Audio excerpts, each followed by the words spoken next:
एक और बहुत अच्छी दोस्त है, बड़ी टैलेंटेड दोस्त है, बहुत ही खूबसूरत काम करती हैं। हमारे साथ है शहर-ए-ज़ना शहबाज। अस्सलाम वालेकुम, कैसी हैं आप जी? वालेकुम अच्छा, शहर-ए-ज़ना को प्यार से सब जी कहते हैं, लेकिन शहर-ए-ज़ना का मतलब क्या होता है? इसका मतलब है औरतों की मलका। औरतों की मलका और ये है मर्दों का नलका।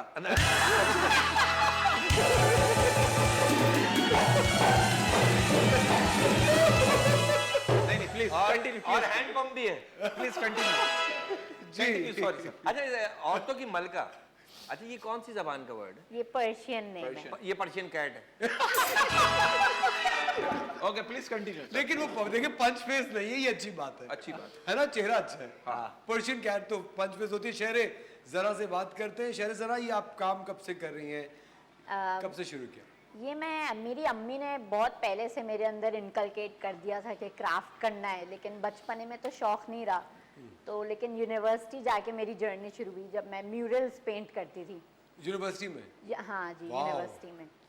और उसके बाद फिर खैर जिंदगी की मसरूफियात हो गई, शादी वगैरह।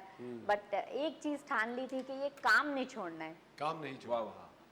तो मुझे एक बात बताइए, वो जो एक लम्हा होता है जब आप रियलाइज करते हैं कि यार अब मुझे इसको एक बिजनेस की शक्ल देनी है, प्रोफेशनली ये काम करना है, वो लम्हा कौन सा था? आपने कब डिसाइड किया कि एक मोनोटोनस जिंदगी हो जाती है आई गेस।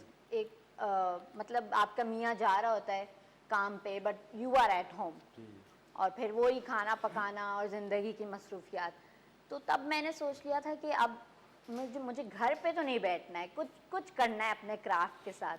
और वो एक मेरी अम्मी की भी चाह थी कि मैंने अपनी ज़िंदगी में बिजनेस नहीं किया, तो तुम शुरुआत करो। तो वो एक लाइटनिंग थी मेरे लिए कि अब मुझे भी कुछ करना चाहिए, क्योंकि हुनर है तो क्यों ना सबको दिखाया जाए और बताया जाए इस बारे में। एब्सोल्युटली। तो ये हैंड क्राफ्ट आपने शुरू किया बनाना। मुझे एक बात बताएं, आप अकेले सब कुछ खुद करती हैं, यू हैव अ टीम, या कोई आपका वर्कशॉप है? टीम तो नहीं, एक माइंड पार्टनर है जो कि हर रोज आइडियाज दे देता है। अच्छा आज ये बनाना है। हाँ। तो एक आर्टिस्ट का भी यही होता है कि आप हर दिन ब दिन पेंटिंग नहीं कर सकते। हाँ। तो सिर्फ पेंटिंग नहीं की, सिर्फ कोलाज नहीं किया, हर चीज़ डाइवर्सिफाइड है, हर चीज़ में एक्सपेरिमेंट करना है। तो वो एक दिन उठते ही मतलब आपको आ जाता है, अच्छा इस चीज़ की फीलिंग आ रही है। लेकिन शहर-ए-ज़ना, आर्टिस्टों के साथ एक प्रॉब्लम होता है, उसमें भाई आप बताइएगा, आर्टिस्ट बहुत जल्दी एक चीज से बोर हो जाते हैं। अगर कोई भी चीज अगर रोजाना कर रहे इसलिए हो, दो शादियां भी करते हैं। हाँ आप क्या कहेंगी मिसेज जाज इस बारे में? लोग, आपको नहीं लगता आर्टिस्ट जल्दी बोर हो जाते हैं चीजों से? नहीं, ये बात नहीं है। बस जिसको आर्ट का शौक होता है ना, हाँ। वो अपने आर्ट की दुनिया में हर वक्त नए से नए आर्ट के क्रिएशन शाहकार। के लिए, शाहकार के लिए उसी में लगा रहता है। हाँ, क्रिएट करता रहता है कुछ ना जी कुछ। हाँ, मैं खुद भी एक आर्टिस्ट हूँ। मैं आपको इसलिए बताऊँ, मैं ड्राइंग भी करती हूँ, कैनवस से पेंटिंग भी करती हूँ।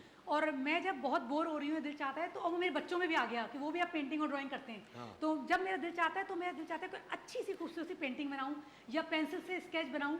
तो मैंने अपने मियाँ का भी बकायदा स्केच बनाया अरे है और वो माशाल्लाह। मेरे ड्राइंग रूम में सजा हुआ है। उसको जला दें, आप जला दें। एक जिंदा माशाल्लाह सेहतयाबी अल्लाह ने उन्हें जिंदगी दे भाई। अच्छा, जब आप और आपके बच्चे पेंटिंग ड्राइंग ये करते हैं तो शौहर उस वक्त क्या करते हैं? शोर दुआ करता है। नहीं, वो खबरें सुनने के आदी है। वो चैनल पे इतने सारे प्रोग्राम आते हैं शाम में, तो वो नहीं मतलब आपके बाद भी खबरें सुनते हैं वो?